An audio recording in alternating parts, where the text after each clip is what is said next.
नमस्कार दोस्तों, आज भगवान श्री कृष्ण का जन्मदिन है। आज जन्माष्टमी है। भगवान श्री कृष्ण ने मनुष्य जाति के लिए, मनुष्य के लिए, प्राणी मात्र के लिए बहुत बड़ा उपहार दिया आज से 5,500 साल पहले, जिसका नाम है श्रीमद् भगवद गीता। श्रीमद् भगवद गीता कोई भी मनुष्य पढ़ सकता है, जिसमें ये छोटी सी भगवद गीता है, जिसके अंदर श्लोक है और उसका श्लोक का अर्थ है।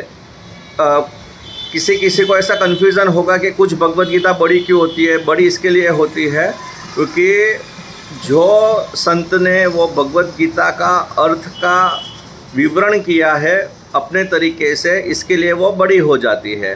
आपको विवरण वाली भगवद गीता पढ़ने की ज़रूरत नहीं है, आप केवल श्लोक और उसका अर्थ पढ़ सकते हो। जैसे कि आप देख सकते हो, यह भगवद गीता में ऊपर संस्कृत में श्लोक के नीचे उसका अर्थ लिखा है। आप आपकी मातृभाषा में भगवद गीता के श्लोक का अर्थ पढ़ सकते हैं, और इसके लिए कोई ऐसा नियम नहीं है कि आप पवित्र हो या अपवित्र हो, कुछ भी नहीं है। आप भगवद गीता पढ़ते पढ़ते अगर कोई काम के लिए खड़े भी हो गए तो भी कोई पाप नहीं लगता है। मतलब कहने का मतलब मेरा एक ही है कि कोई भी प्रकार का बहाना न निकाले कि मुझे तो भगवद गीता पढ़ना है लेकिन सुबह टाइम नहीं मिलता है। सुबह पढ़ो, दोपहर को पढ़ो, शाम को पढ़ो, रात को पढ़ो, कभी भी पढ़ो।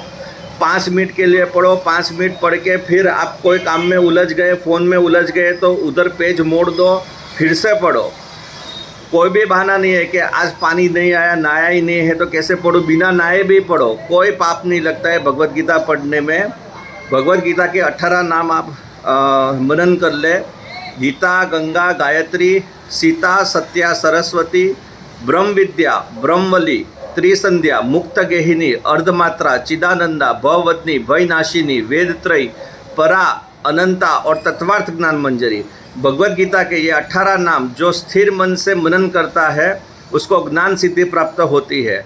क्योंकि जब भी आप भगवद गीता पढ़ोगे तभी आपको लगेगा ये क्या है, इसमें कुछ नहीं आया समझ में, तो ये भगवद गीता के 18 नाम भी मनन करते रहो खाली समय, आपको भगवद गीता भी समझ में आएगी। बहुत ही सरल है, जिसमें आत्मा से शुरू होकर परमात्मा तक कैसे पहुंचा जाता है और आपके जीवन में क्या क्या हो रहा है उसके ही बारे में सब कुछ है। तो आप ज़रूर पढ़ें। सबसे बड़ा उपहार भगवान श्री कृष्ण ने मनुष्य जाति के लिए, हम सब के लिए भगवद गीता दी है। अगर हम भगवद गीता नहीं पढ़ते हैं, नहीं समझते हैं, तो फिर हम अगर माने कि हम कृष्ण को मानते हैं तो उसका कोई अर्थ नहीं है। भगवद गीता से पढ़ने से आपका ही जीवन का उद्धार होगा, क्योंकि उसमें हर बात है। तो आप आज से कोशिश करें, शुरू करें, अपनी भाषा में पढ़ना शुरू करें। संस्कृत पढ़ने की कोई ज़रूरत नहीं है, कोई भी उसमें पाप नहीं लगता है। मतलब कोई भी अंधश्रद्धा में न रहे कि भगवद गीता पढ़ने में बराबर नहीं पढ़ा तो पाप लगेगा, ऐसा कुछ भी नहीं है। इसके लिए कोई भी प्रकार का बहाना न निकाले। और आज जन्माष्टमी है, आज से ही अपने अगल बगल में जिधर भी बुक की दुकान रहेगी जहाँ पे भगवान की बुक मिलती है, वहाँ से एक छोटी सी भगवद गीता ले ले। 10, 15, 20 रुपये तक आएगी, और आज से ही शुरू करें। हरे कृष्णा।